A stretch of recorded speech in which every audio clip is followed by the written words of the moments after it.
Hey everyone, thanks for joining me today. Today I'm going to be talking about tax planning strategies and specifically taxes in retirement. And it's a popular topic for anyone that is near retirement or if they think early retirement's a possibility.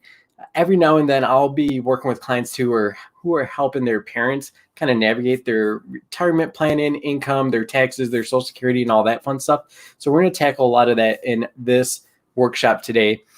My name is Lucas Caceres. I'm a certified financial planner. I'm the founder of Level Up Financial Planning, and I also started Power Up Tax Planning Services last year. And basically, what I do at each one of those firms is I help people just increase their financial confidence. It's part education, part coaching, and then a lot of planning goes into it too. So we make sure that whatever direction you want to head, that's the direction I'm going to help you try to achieve and be confident about the direction you're heading. And there's always this fun stuff whenever I have to do presentations. It's my record disclosures. Basically, this says this is informational purposes only. You can't take it as specific advice or situation because I just don't know your situation unless you happen to be one of my clients. Then we've already talked about a lot of this stuff.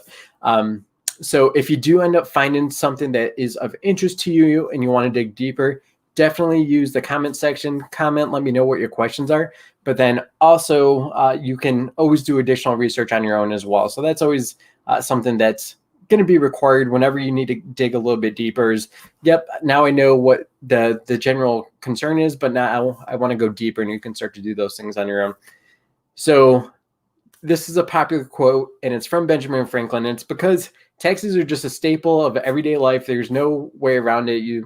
If you have any type of earned income or if you have any type of benefits from the government, whether it's your local government or anything like that, taxes are a part of that. So he said, in this world, nothing can be said to be certain except for death and taxes. And I definitely agree. That's why tax planning is so important because there's no way around it. You're not going to be able to hide from taxes, but there are some strategies you can implement. And part of being able to implement strategies is first knowing, well, what the heck are the concerns I need to be aware of? And then we can start to plan and strategize around those. So the things that we'll be covering today, I think this should go fairly quickly. Definitely let me know if you have questions because I can take a little bit more time on those things. But we're going to talk about the biggest fear of retirees. We're going to talk about taxes and your Social Security. So we'll talk about that quite a bit. And then required minimum distributions. A lot of people are not aware of what those are. So we'll dig into that a little bit deeper as well. And then there's a big concern with retiring early and how taxes impact things, how your income is going to impact your early retirement. So we'll dig into some of those more advanced strategies there too, and just overall strategies of how to control your taxes. Make sure that you have a clear understanding and a game plan of how to navigate these things. So the biggest fear in retirement, just imagine you probably, if you're watching this, you haven't hit the retirement button just yet. But if you were going to, it's pretty scary because you go from a stage of where you're just, if I need more money, I can just work more. I can go get another job. I can go get a higher paying job, things of that nature. But once you retire, that's not necessarily the case. You've accumulated probably everything you were going to accumulate on your own. And then you're going to rely very heavily on Social Security. If you have a pension, that's awesome. Not too many people do these days. But you'll also be relying on your own retirement income. That's your 401k, that's IRAs, that's your savings, your non-retirement accounts, employer stock, all that stuff basically is all fair game. It's a tool that you're going to use to live off of and make sure you don't run out of money.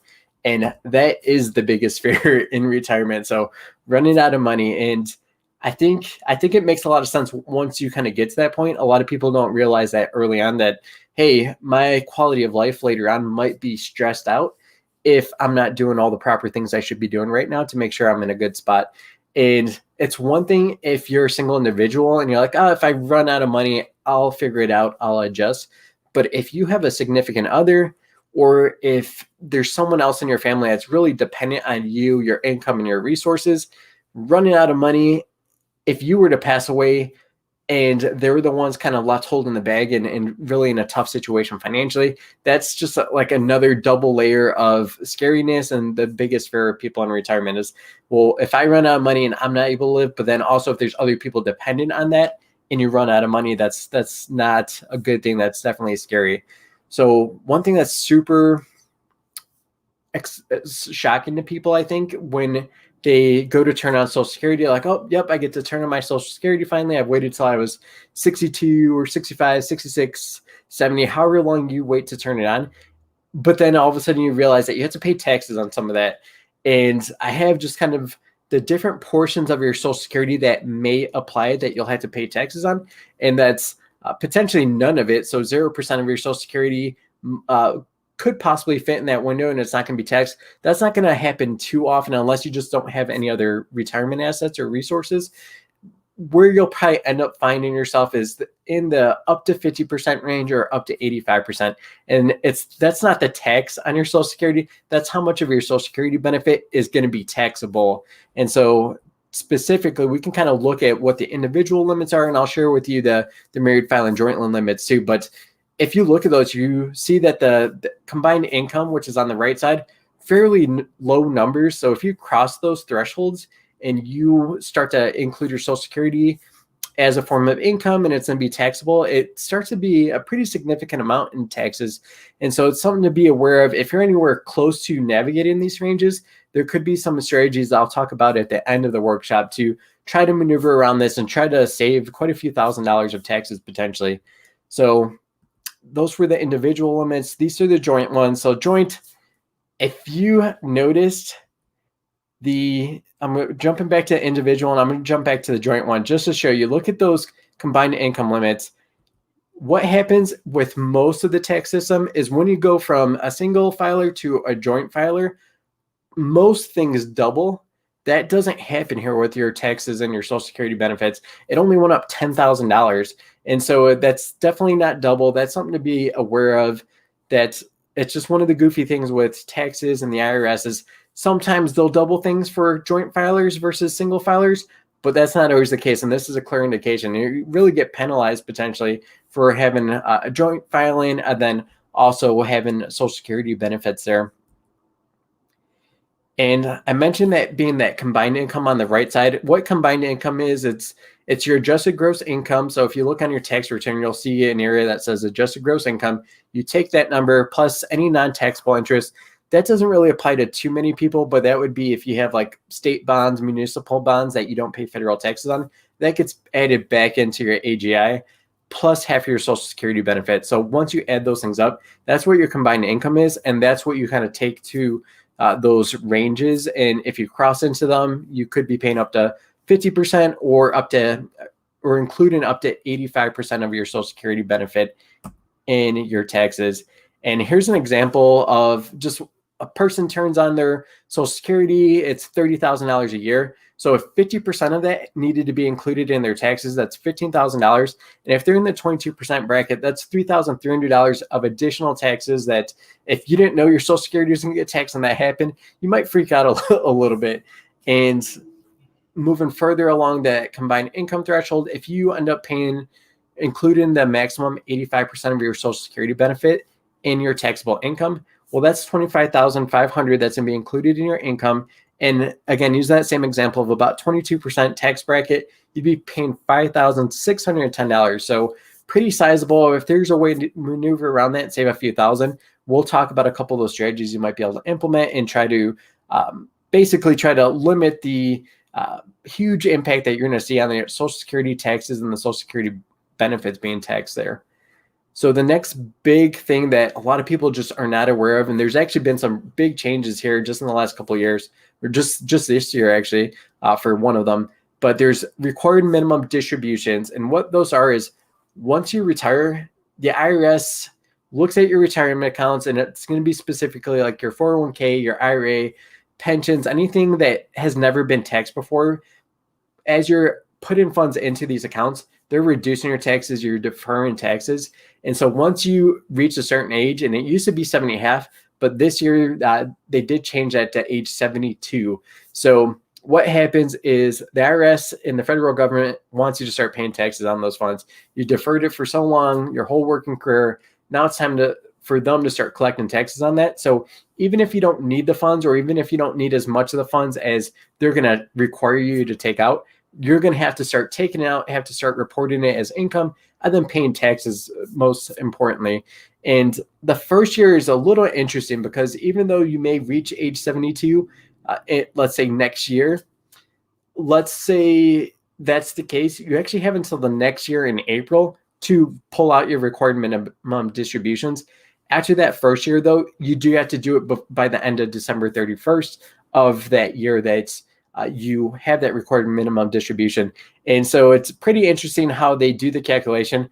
This is super small. I know I'm going to zoom in for you, but basically what this is looking at the at each individual age, what the factor is that you're going to calculate your required minimum distribution. And let's zoom in. So if we were to look at someone turning on, let's say they're 72 next year and they had a balance of $1 million in their retirement accounts. Well, the factor is 25.6. So you take the $1 million, you divide it by the 25.6, and it says, even if you don't need these funds, you do need to take them out of your retirement account, and it's $39,062, and you're going to have to start paying taxes on that. And so that's how those things work. And then you can kind of see it kind of slowly reduces the factor every year that goes by. And so it gets pretty low. You won't be able to see it, but if you get to 115 and over, the factor is 1.9. So it does start to get lower. So another interesting thing is about early retirement. So this is a huge, very popular topic for a lot of my clients in tech that are like, yeah, I like my job fine, but if I can retire early, I want to do it. So there's a lot of people like that. It is possible. I think sometimes people hear retiring early, like how's that even possible? Can anyone even do that? You definitely can. It takes some planning. It does take some trade-offs and things early on.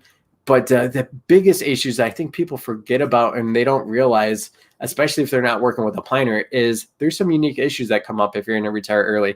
So all the things tied up in your retirement accounts, the traditional 401k, the traditional IRA, those are usually going to be tied up until you're age 59 and a half. And if you pull it out before then, there may be a penalty of 10%. In addition, you still have to pay taxes on those traditional funds. And so that's a huge issue. How are you going to access these things? There's a few ways around it. And one of them is basically having Roth accounts. So if you have a Roth account, you can take out your contributions into the Roth account. You definitely want to make sure you keep track of this. Most financial institutions aren't going to tell you, hey, this is how much you put in at each year. You'll have to hunt that down, keep track of it. And you can start pulling out your contributions that you made in. But what you can't do is pull out the earnings. So anything above what you contributed, that cannot be taken out without that 10% penalty. So that's one way around it. You can also have other accounts. I'll talk into some more of those strategies here in a second. There's also medical insurance that you, or if you have a spouse that's still going to continue working, that could help. But basically, medical insurance is super expensive. And if you're able to retire early, that probably means you have assets and resources available, which may make it easier to be able to qualify for medical insurance subsidies from the government.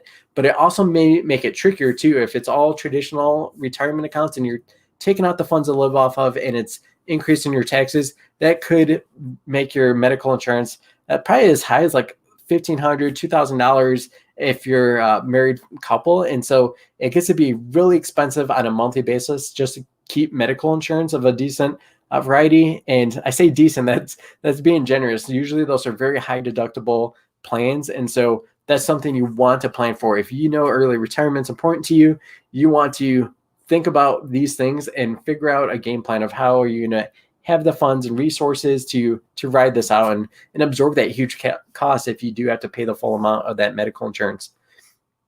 So this first kind of strategies, it's more of, hey, this is how it works when you retire. I used to work with a whole bunch of retirees. That's the only people I used to serve before I started a little financial planning. Now I'm very much more accessible for any age, any investment amount. But one of the biggest questions always was, yeah, I retired. How do I start getting money out of my account? Well, it's actually a lot easier than you may realize. You treat it like a paycheck. So it's not just kind of like a gold goose. You just go and say, hey, lay me some eggs and I'll take that whenever you want. It's very much better to just kind of plan like it's a paycheck, set it up to be monthly. If you want to, you can do it twice a month if that's what you're used to. But monthly is typically what most people do. And then you just have to have a budget just like you would any other time in your life or working career. and you live off your paychecks, you live off your Social Security. If you have pensions, again, that's awesome. It's rare, but it does help, definitely. You'll also want to make sure taxes are withheld too. So if you're pulling from traditional retirement accounts, that means that you've never paid taxes on it. So you'll want to estimate what your taxes are going to be, what your effective tax rate is going to be, what your marginal tax rate is going to be. If you do this, you'll know how much to withhold.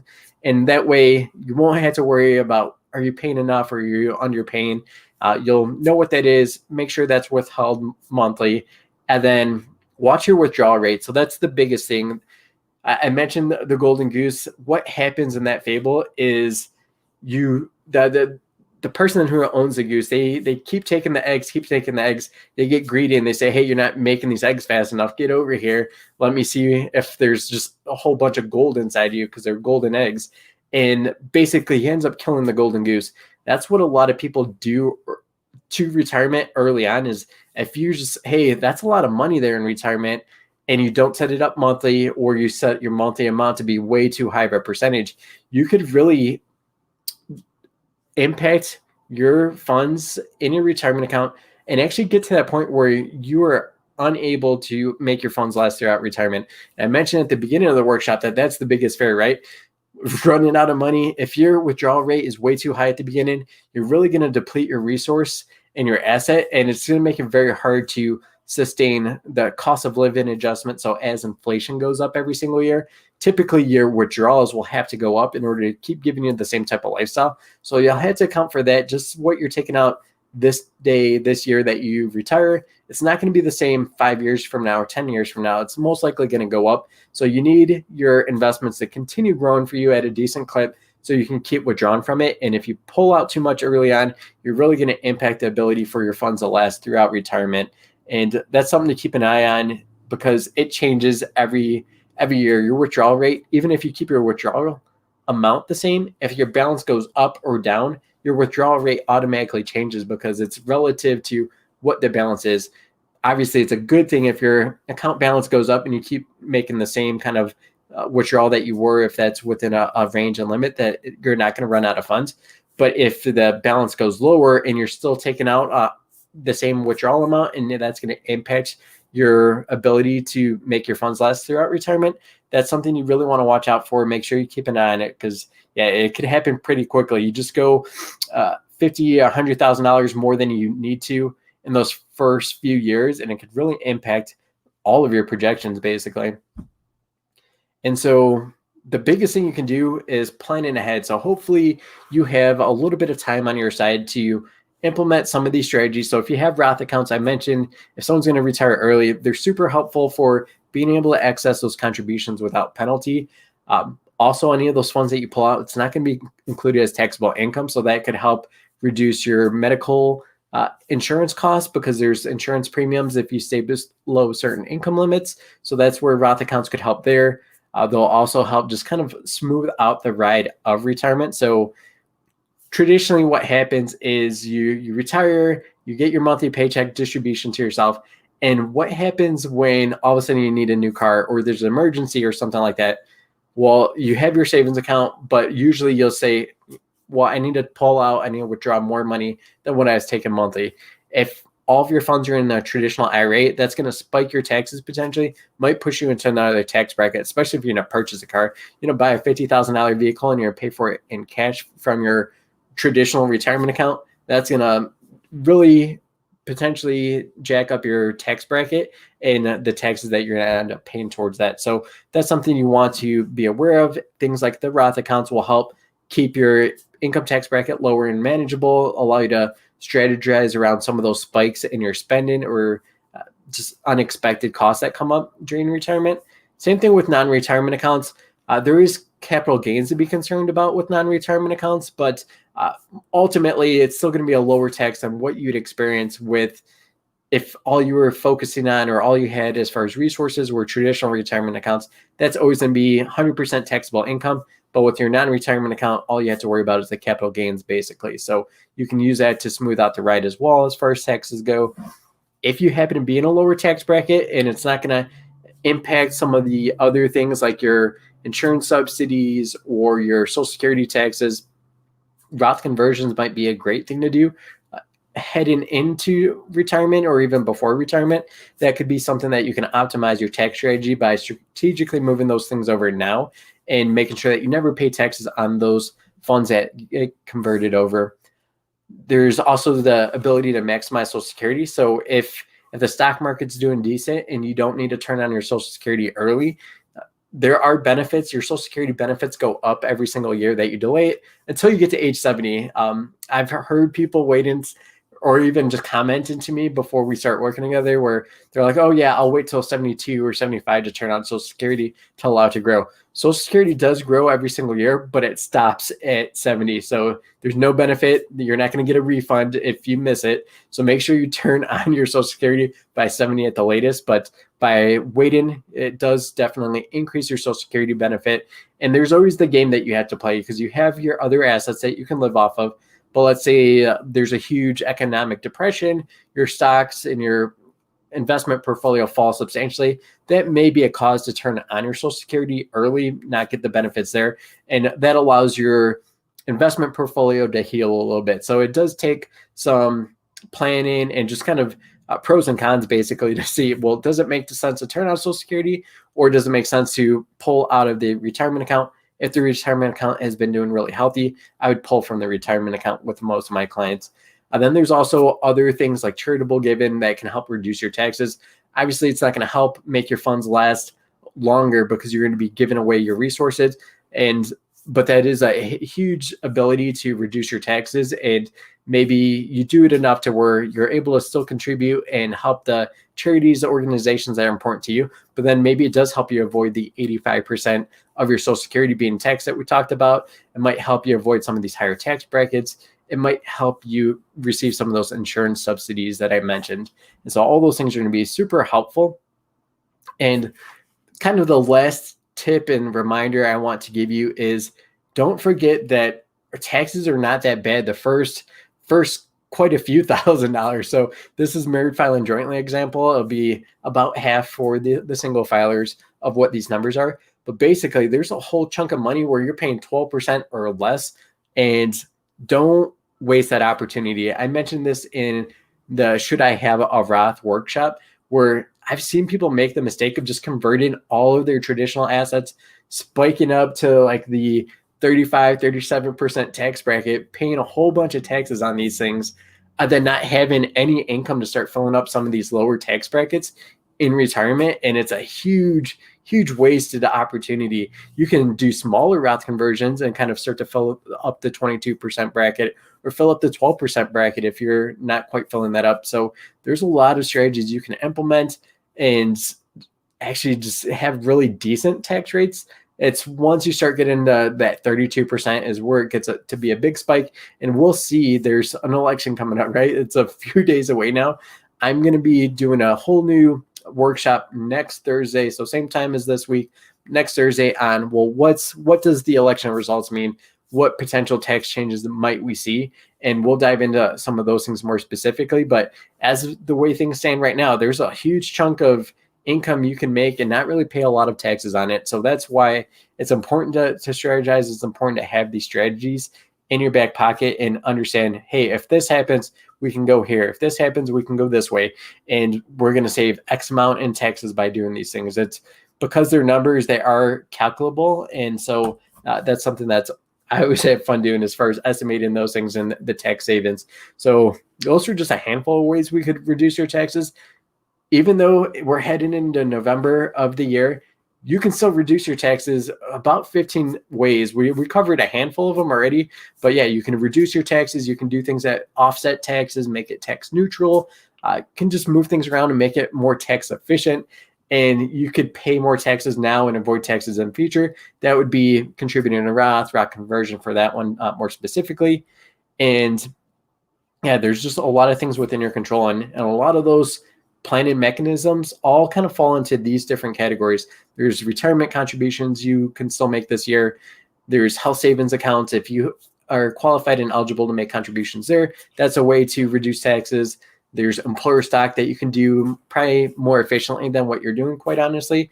And then there's charitable gifting. There's non-retirement accounts. There's other employer stock that you may have had from previous employers flying around, hanging around out there that you could efficiently use before the end of the year to just make yourself in a better place financially, and specifically to the tax strategy there.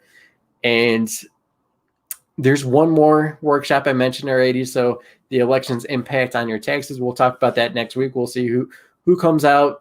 Vote. I voted yesterday, dropped it in the mail-in ballot. So if you're listening to this and you're like, "Whoa, I want to find out more. I heard you talk about Roth. I heard you talk about marginal and effective tax rates. I heard you talk about charitable gifting." So all these things, I recorded workshops on them previously. So you can find them. They're on my YouTube channel. If you're watching this on Facebook or Twitter, they're in my stream there. Just go and find those recorded versions. They're free, accessible, and kind of play on demand at your will. And thanks for joining me today. I know it's a crazy year. There's a lot going on. So I know it's probably maybe a welcomed distraction for you, but I'm happy to be here. I'm happy that you're able to join me. If you need additional personal finance resources, you can visit my website. There's other videos, there's cheat sheets, there's strategy guides, whole bunch of stuff. I'm constantly creating new content and new ways of creating content.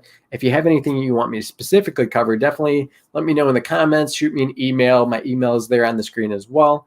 If you really need the guidance and the clarity and you really want to be more confident in your financial planning, reach out. You can schedule a complimentary meeting on the Level Up Financial Planning website. And then I am opening up registrations for the limited spots for doing your actual tax planning and tax filing for 2020 taxes, but obviously that occurs in 2021. So I'm opening that up this week. Reach out. There's only a few spots that I make available because that really very much is a supplemental business to the financial planning. And so I help my clients specifically, and then I help a few other people as well. So I limit that to make sure I'm able to give quality financial planning advice and guidance across both businesses, basically. So reach out. Let me know if you have any questions. I'd be happy to create any additional content or things that you think that would be interesting to you or helpful for you to become more financially confident.